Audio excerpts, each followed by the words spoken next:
Legendary workplace lawyer and Financial Post columnist Howard Levitt dropped a column blasting the idea of the traditional balance between work and life as a romantic relic of a softer era. Howard says companies are no longer hiding behind the idealistic talk about flexible hours. They're selling competition, sacrifice, and pure focus as the new baseline. I'm Stephanie Matisse with At Work with Howard Levitt. You probably know Howard's popular columns in the Financial Post. This is the companion piece, where we dig deeper and offer you practical takeaways and unforgettable stories.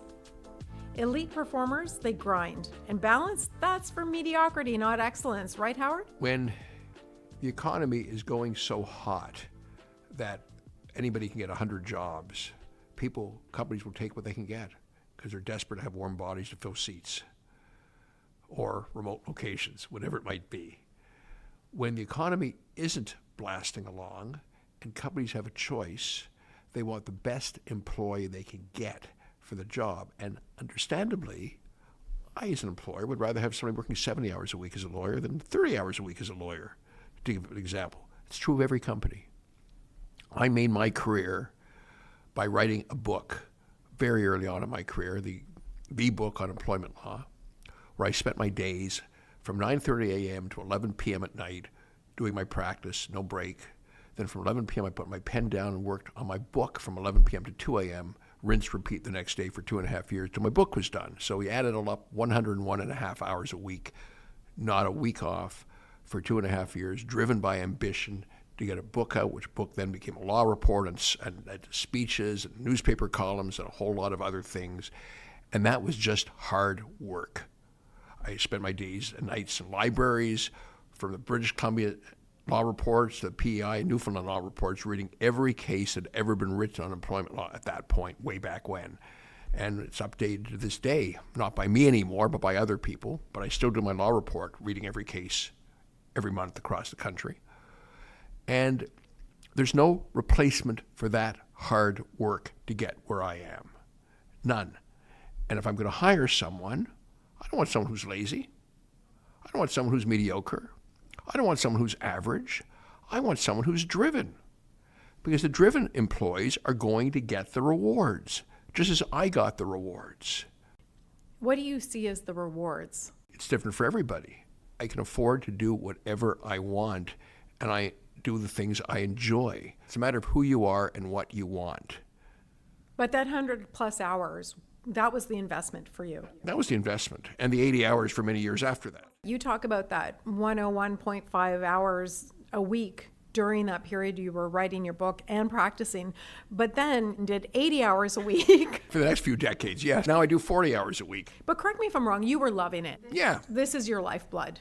So this work-centricism that you are talking about is a core part of your identity. Do you think that that's what more employers want right now? Yes, of course. Is that Why fair? wouldn't they? What do you mean fair? Well, it's a bargain you make. If a company advertises, as some do, we want employees who work 60 hours a week, don't go to that company. Is that legal? It's not legal unless you're managerial. Are you really saying that everyone should be working between 60 to 80 hours a week? No, but I'm saying the longer you work, the harder you work, the more likely you are to get ahead. Not everyone has the physical stamina or emotional stamina to do that. Whatever stamina they have, if they want to get ahead, they should use it. In other words, if they can work 50 hours a week, they should do that instead of 40. If they work 55 hours a week and still be comfortable, still have a decent life beyond that, they should do it. And find something you find interesting. That's the point. Find what your passion is and do it. And sometimes passion just comes from doing well and getting ahead and being successful. Passion might come from making more money or being on a trajectory where you're going to have the lifestyle that you want to have a little bit down the line. Passion might come from something creative that you find in a particular job. You got to identify who you are and then try and find work that embodies that, or at least allows you to become the person you want to be through your job. Why do you think some employers are shouting this from the rooftops right now? They want to attract people who will be those people. They want to attract people who are going to work harder.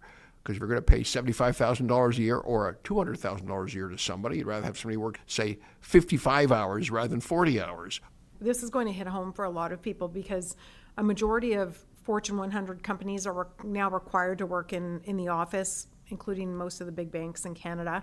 Federal public servants are mandated back to the office 4 days a week starting in July. Those are a lot of people reflecting, I think, on work-life balance or what that had looked like for them before. How does being mandated back to the office factor into all of this? Well, there's a lot of legal issues, first of all. Being mandated back to the office is a constructive dismissal right now. They can all quit their jobs and sue unless they had a contract permitting the company to do that. People went home because of COVID because they had to go home. So when employees were allowed to return to the office, say a year and a half after COVID started, if they went back to the office, that's fine. Companies had the right to call them back. But they didn't do it then.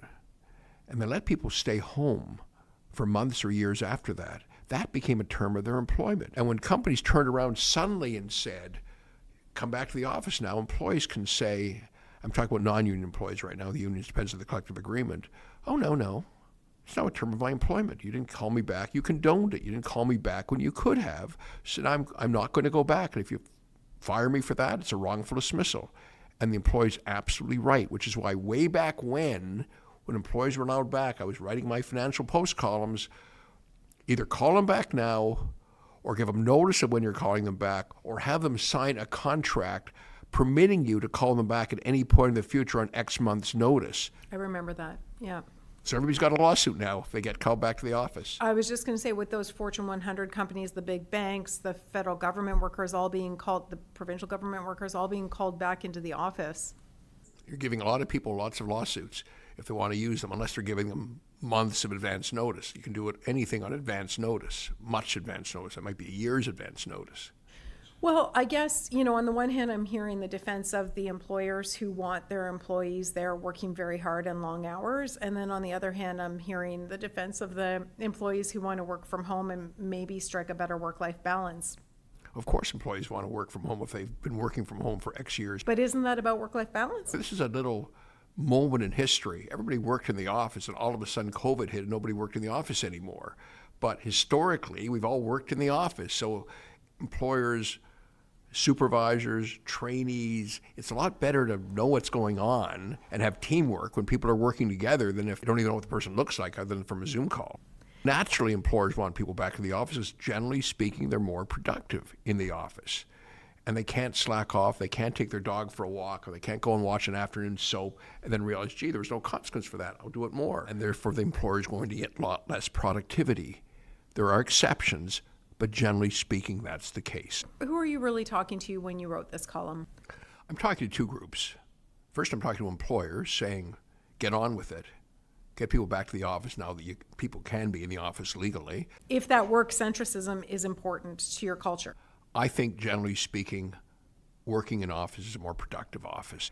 And in every single case I had where people were allowed to work from home and then suddenly were called back and refused to and sued for constructive dismissal, in every single case, I found they had jobs inside the employer had no idea about.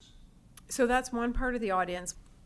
Well, it's to the employees as well. I want to let them know what their legal rights are. If you're suddenly called back, it's a constructive dismissal when you can refuse to go back and sue for wrongful dismissal. Seems kind of like we're skating up to a face-off. So what do you see next? Years ago, we had the branch office. And there's still branch offices. I mean, the employee in the branch office wasn't going to become CEO. You weren't going to get ahead. You weren't going to get those promotions. A little bit out of sight, out of mind. And I think the remote worker is becoming the branch office. You're just not going to get ahead if you're working remotely compared to someone who's next door to the vice president, who there's FaceTime. I don't mean screen FaceTime, I mean real FaceTime. So it's also a balance for the employee. Yes, it's more relaxing. You save on commuter time, you save on gas, you save on aggravation to work from home, but you're not going to get ahead. That's it for today with At Work with Howard Levitt. If you want to meet Howard and his team, the best place to start is at levittllp.com. You'll find all kinds of information, including how to request a consultation. I'm Stephanie Matisse. Thanks for listening.